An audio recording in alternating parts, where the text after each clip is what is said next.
Welcome, everybody. This is Bruce Tatters, CEO of Red Cloud.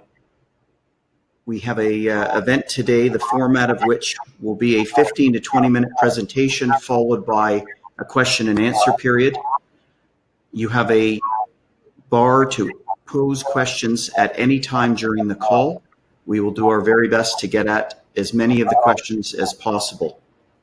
On behalf of Red Cloud, it is our extreme pleasure to host a call with Don Coxe, Chairman of Coxe Advisors. Although Don requires no introduction, I would like to briefly mention he has over 4 decades of capital markets experience, including fixed income portfolio management, equity portfolio management, commodity portfolio management, commodity strategy, resource company consulting and board management experience, and probably best known, at least from my perspective, on bringing a historian's perspective on capital markets. Without further ado, Don, please take it away. Thanks a lot, and hello, friends of Red Cloud. Okay, it certainly hasn't escaped your attention that gold seems to have come out of its dulling period and suddenly jumped way ahead. And so you assume that this call probably has been just in trying to get to that event. No. This is not something like that. This was something that came up in a casual conversation between Bruce and me about what might be interesting. And this was before gold was had jumped. So I pointed out that something that people should be really thinking about are negative yield bonds. So he started quizzing me about negative yield bonds, and as I went through it, he got more and more interested. So the idea was we would simply have a call about the relationship between the outlook for gold and this phenomenon of trillions and trillions and trillions of negative yield bonds. And before we could send the announcement out, all of a sudden gold took off. Now, I'm not suggesting that it happened because of negative yield bonds. I'm saying it was bound to happen at some time because probably of negative yield bonds, because what you have here is something that is new under the sun. Now, that's itself, you say, it can't be anything really new under the sun, and certainly not multi-trillions of them. Yes, it is. So let's talk about them as to what kind of product they are. So I'm going to use some analogies. You know, way back in the 20th century when I was learning Latin, one of the first phrases we learned was "cave canem," which meant beware the dog. But you know, most guard dogs were warm and cuddly. And I think that's the way to look at government bonds designed to trade at a price higher than what the owner will achieve at maturity. So you get a negative yield. Now, a negative yield bond, this takes away, I mean, why do you buy a bond? You buy a bond to get yield and be prospering from it. So why would you buy a negative yield bond? Well, to me, the negative yield bond is the financial equivalent of the P.T. Barnum principle that there's a sucker born every minute. Now, you may say there can't be suckers here because we're talking about trillions and trillions and trillions. But what it does is it suggests that the long bull market in bonds, when yields kept going down and down and down, and we thought, well, they can't go down much further, what happened was that we said, well, there's no longer a wall there of zero. We can get through the wall magically, and in which case there's no limit to how many bonds we can issue. And that's the way it's been going on. And it started, amazingly enough, with the Swiss. Yeah, National Bank of Switzerland. Now they had a problem, which was that the euro was doing badly relative to the Swiss franc, and that meant that people were rushing out to do their shopping in Europe, the Swiss were, and this was really hurting Swiss business people, particularly storekeepers. So they were trying to drive down the Swiss franc, and so they came up with this idea on a small scale, and to their amazement, they discovered that, yeah, they could sell lots and lots of them. Well, what are they going to do with the money? Well, they used that money to buy good stuff. So Switzerland, which always was rich anyway, became richer and richer. But it demonstrated the fact that there were people out there who would be willing to buy negative yield bonds. So it didn't take all that long before the Europeans themselves then, who would be on the other side of the trade, said, well, this could work for us. And so what's happened is there have been trillions and trillions and trillions of negative yield bonds denominated in euros. And so at some point you say, well, how many extremes can we have in the financial markets without the whole thing imploding? On this side of the ocean, what we've got is the fact that we had a crash that was absolutely the problem created by bad bankers on Wall Street working with some very dubious congressmen to try and keep down the yields on mortgages. And they created new mortgage products, which were all done with scientific design, and they all blew up. And what happened was we had a crash on a dimension that was the biggest in the post-war era, and it was threatening to bring us a depression.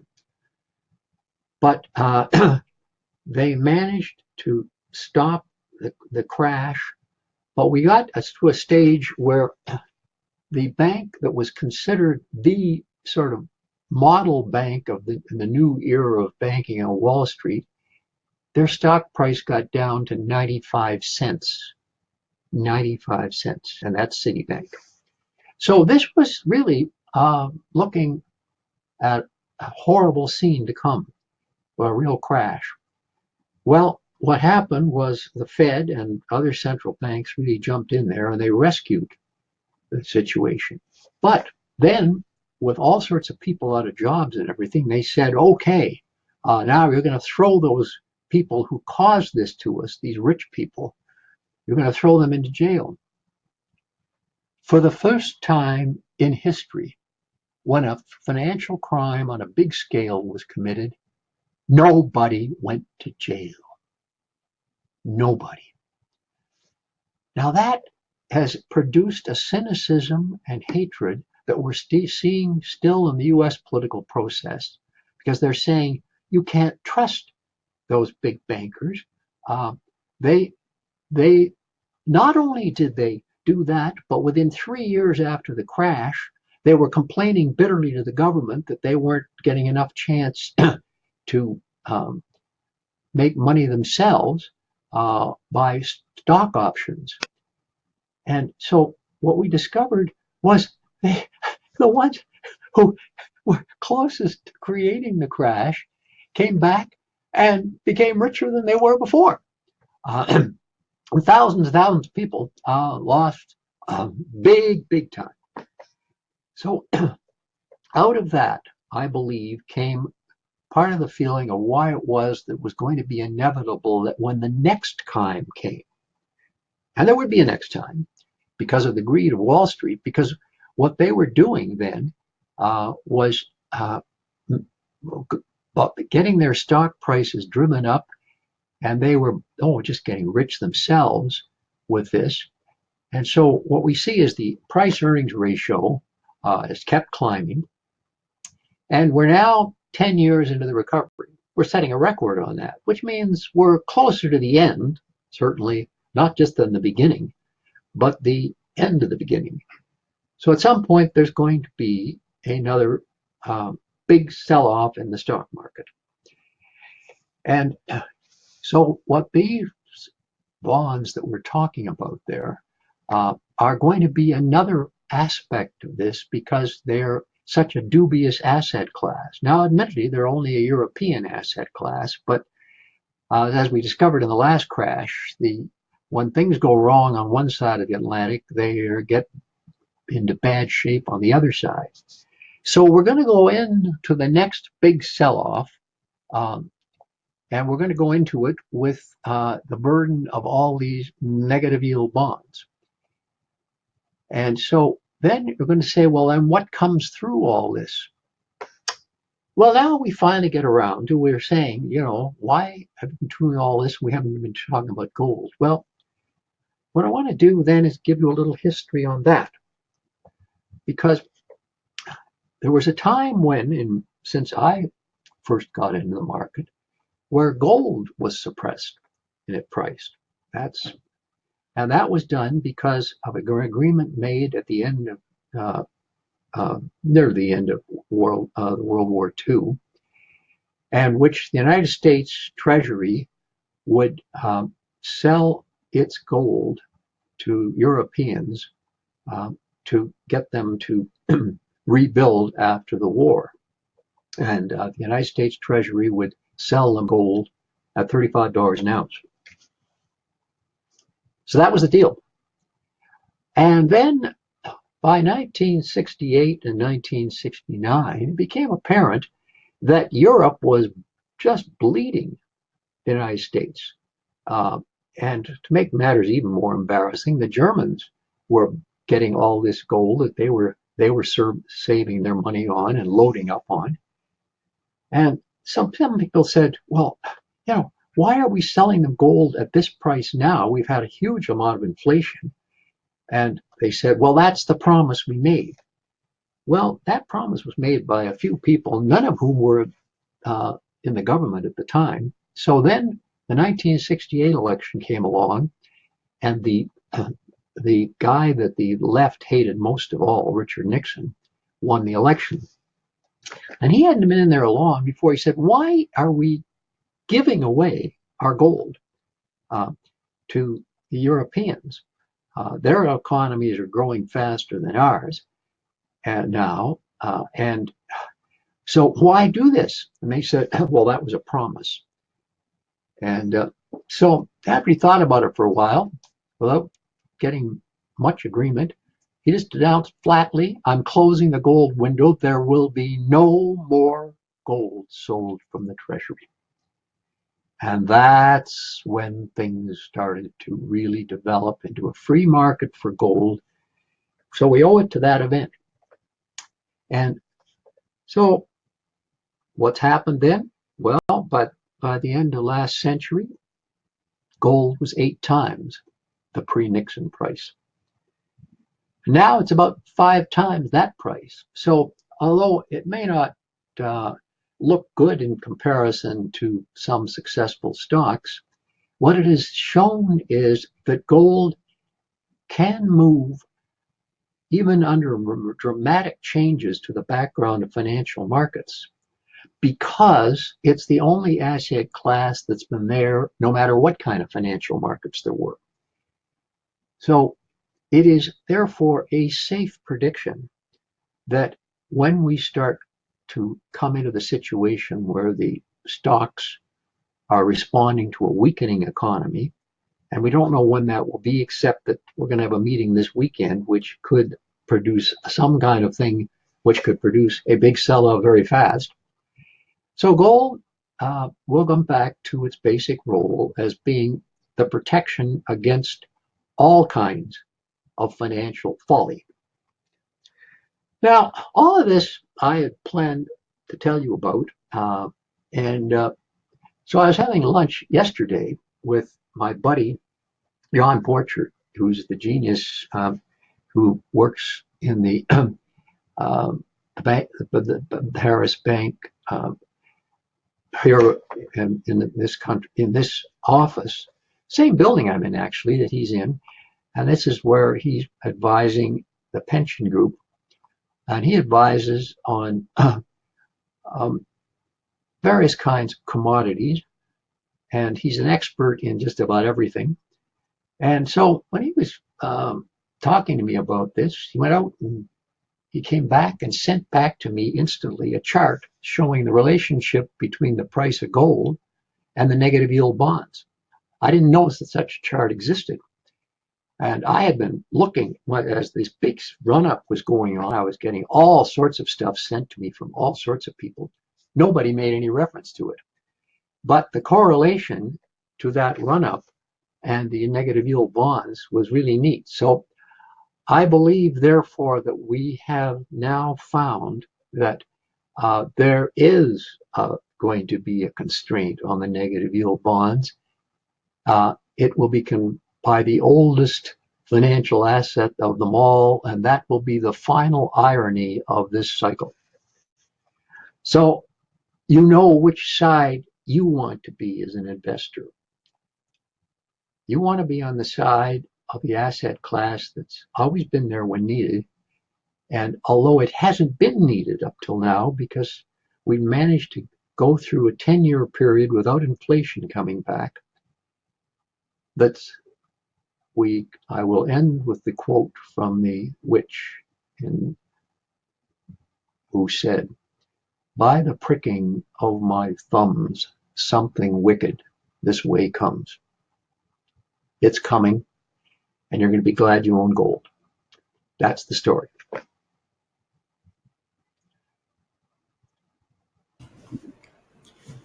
Thanks, Don. And at this point, we have a few questions in, but if anyone else has questions on the line, please type them in and we will ask them. First one I have, Don, is a question from an individual saying that gold is broken out in many currencies. Do we expect with this recent adjustment in the Fed's outlook, should we see gold following the new highs that we're seeing in other currencies? Yes, I agree, because as a matter of fact, a huge number of the buyers of gold, I believe now, and certainly we've now got central banks who are buying gold again. And so I agree that it doesn't have to be done as relative to the US dollar.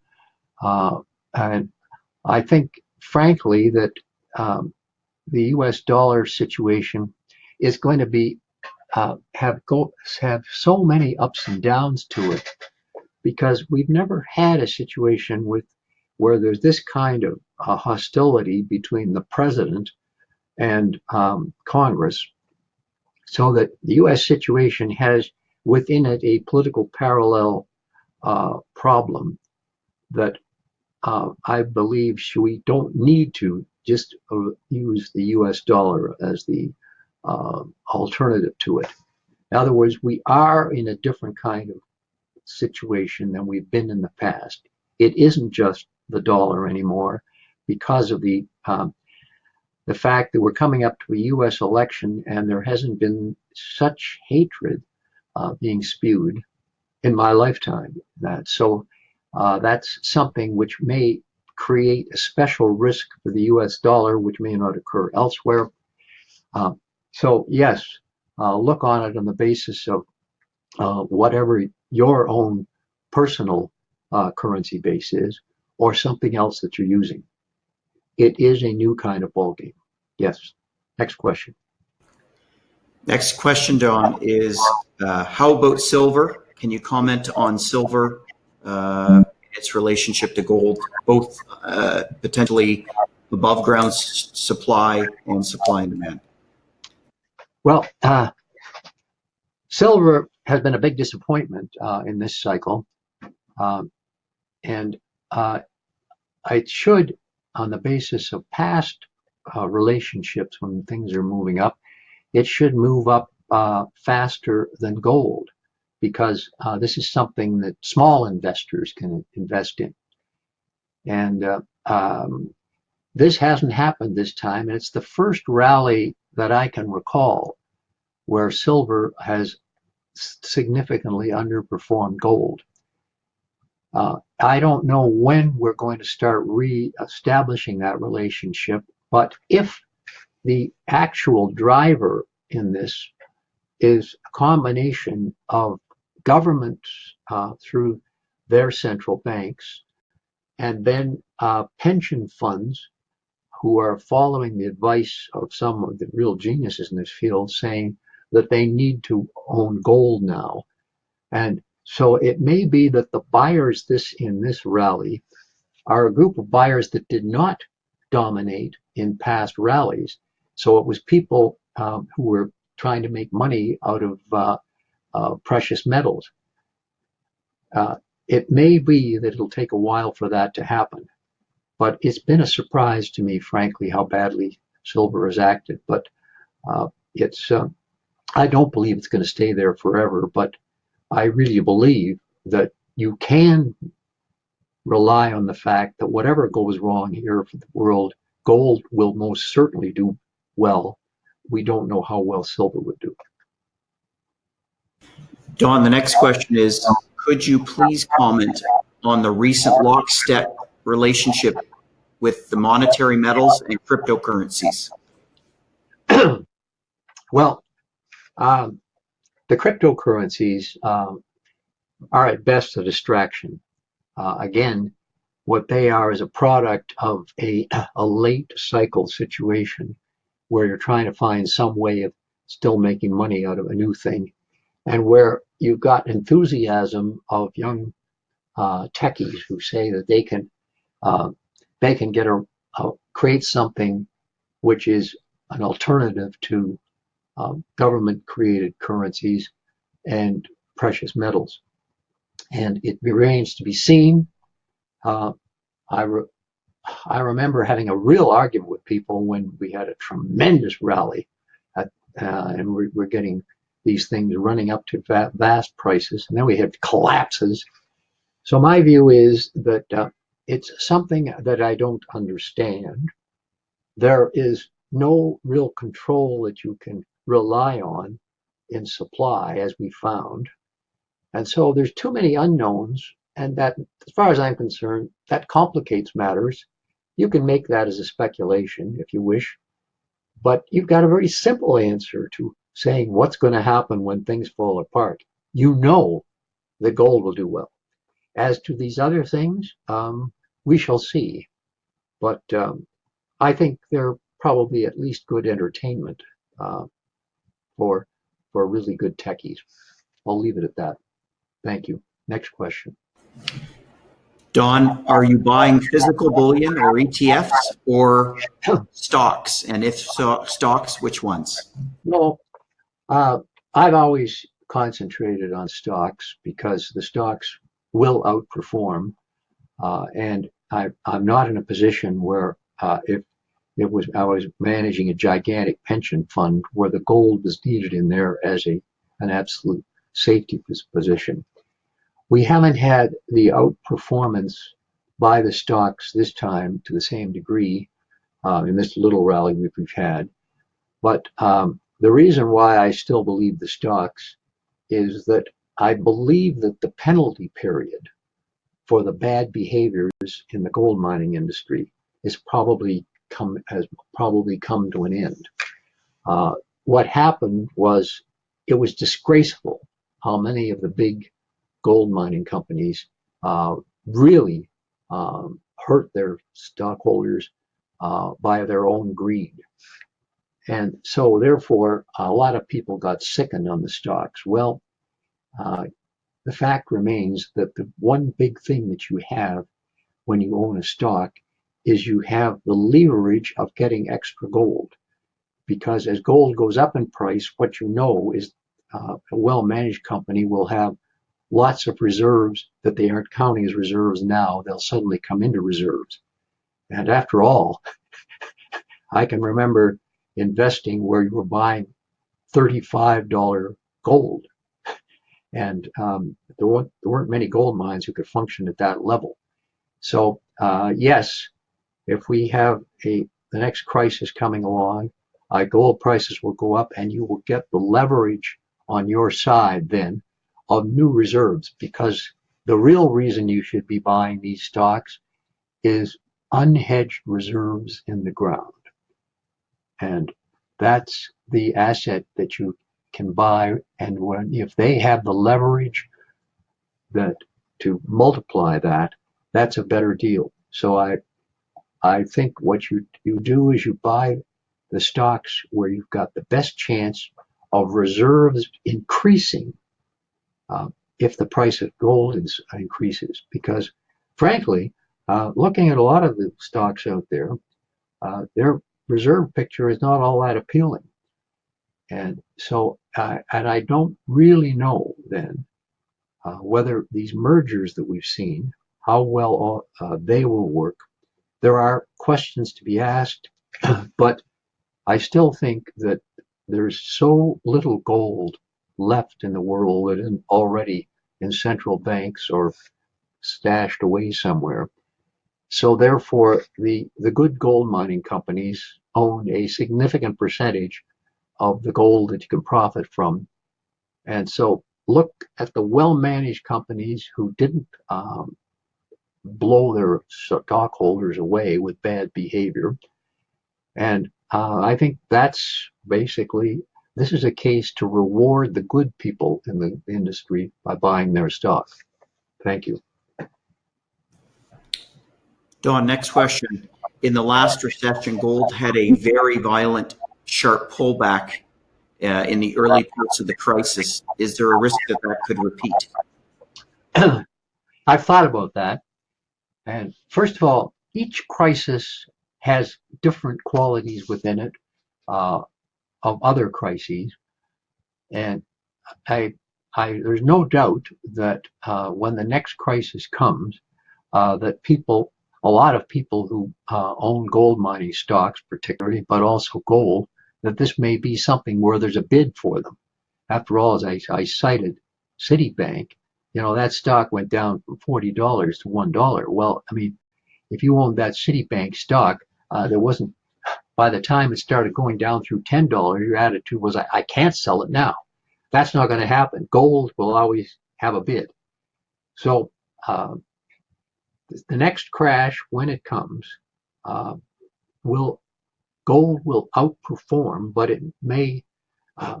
it's still a source of cash, and that's the point. One of the reasons why gold is something you want to own is you can always sell it. So it will depend who it is who needs the most to raise cash. And I suspect that the gold has been moving into stronger hands, namely central banks and major pension funds. And so I think that next time there will not be as much of a sell-off if we have a major crash. I doubt that we'll have, quotes, a major crash the way we did the last time, because first of all, I don't think we're going to have 2 or 3 trillion of bad asset classes created out of thin air. And the other thing is that the gold has such a small percentage now of assets that there isn't a big overhang out there. So, however, remember that once a crash begins, all that you know is it's sauve qui peut, and you know that when it finally comes to the bottom, gold is going to lead you up on the other side, because that's the one thing that everybody will realize is good. So I'm not looking forward to the next crash. Nobody should. I'm not the type who sells short. That's never been. I was always working for organizations where we couldn't do that, so I never developed a skill in that matter. So if this time, when we have it, it may well be that the sell-off will be more gentle, simply because we have extremely low yields, and we have these other various things out there, those negative yield bonds. We've got all sorts of new kinds of assets, which will probably be the ones where the sell-off will be the worst. Because if it's a new kind of asset, it hasn't been tested yet. Thank you. Next question. Do you see a market correction coming this year as a result of the debt buildup, specifically the very large portfolios of triple B rated corporate bonds, if they were to slip? Yeah, there's no doubt in my mind that when the next correction or crash comes, that the buildup of really low quality bonds is going to be a central point. Now you may say, well, you said that it's not going to be like previous ones. Well, we didn't have as gigantic an expansion in low quality bonds in the last cycle, other than these ones that were real estate, and they were just trash. But in this case, what we have was the whole development of the oil industry in this country, where I'm in, was done because they could raise money by moving into the markets, and you're getting stock funds, you're getting bond, and you're getting borrowing done on a grand scale, because the big oil companies weren't part of this rally. They missed it completely. They had to rush in late. So what you had was gigantic reserves of oil being developed by little companies that didn't even exist a few years before. But the borrowing items that they used for that, they're still out there. There hasn't been a dime of it paid back. So yes, I would look to anything like that. By definition, if it's grown up gigantically during this cycle, then it's the giants who fall first. So yes, I think you're going to see all sorts of problems within the bond market that will have an effect back into the stock market, but it'll be a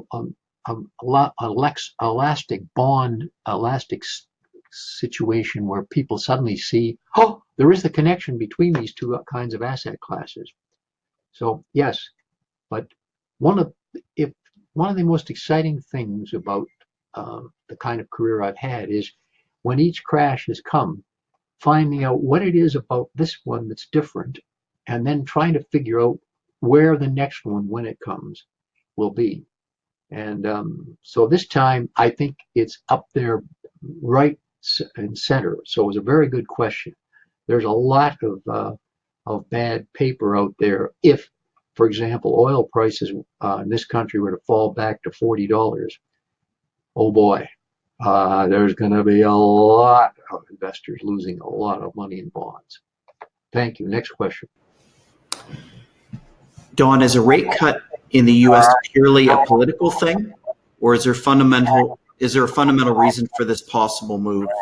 Isn't it a matter of throwing gas on a fire? Oh, it's not throwing gas on a fire because the U.S. economy isn't on fire. And we've got all these gigantic debt burdens that we've been talking about. And in addition, the United States does not have these trillions of bonds that aren't real bonds in the sense that they're negative yields. So therefore, the United States is still more conservative, shall we say, in its operations of its finances. So I think, therefore, the United States is entitled to cut its rates without it pouring something on a fire, because what's clear is that the next election is now. I mean, we're already having the candidates for the Democrats coming out and competing with each other. So the next election a campaign has begun now, and at the very least, therefore, what you don't want is the Federal Reserve is seen to be helping the parties that are trying to displace the current people, both in the White House and in Congress. So therefore, they don't want to give that kind of thing happening, and therefore they want to be off on the sidelines. They are not seen to be part of the players of the game. They can't afford to have that happen. That would be devastating. So the moment that we start to see weakening in the U.S. economy, there will be cuts. And still, the United States will still be having much higher rates by far than Europe. And so it's still not an example, therefore, of the Fed giving in to political pressure. There's a bad example in front of them across the Atlantic. Thank you.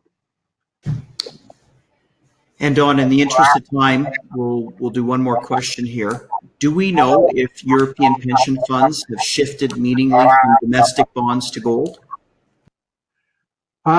No, we don't. Or at least I don't, and I don't see people. I haven't seen statistics to suggest that. But it's because I'm focusing on the asset class which did not exist and which is now the fastest growing asset class in Europe. What that is that's where the trouble will come. And it's how that will unfold is going to be so fascinating in itself that I just hope that there's not a lot of major pension funds in Europe, ones of the kind that would bring down state governments and so forth, where they're loaded up with those bonds. So I'll leave it with that, and I'd like to thank you all, and good luck and good investing. Thank you, Don. We appreciate everyone on the call, and we really appreciate Don hosting the call for us. We remind everybody that there will be a replay available within 24 hours of this webcast to all those who registered. Thank you all.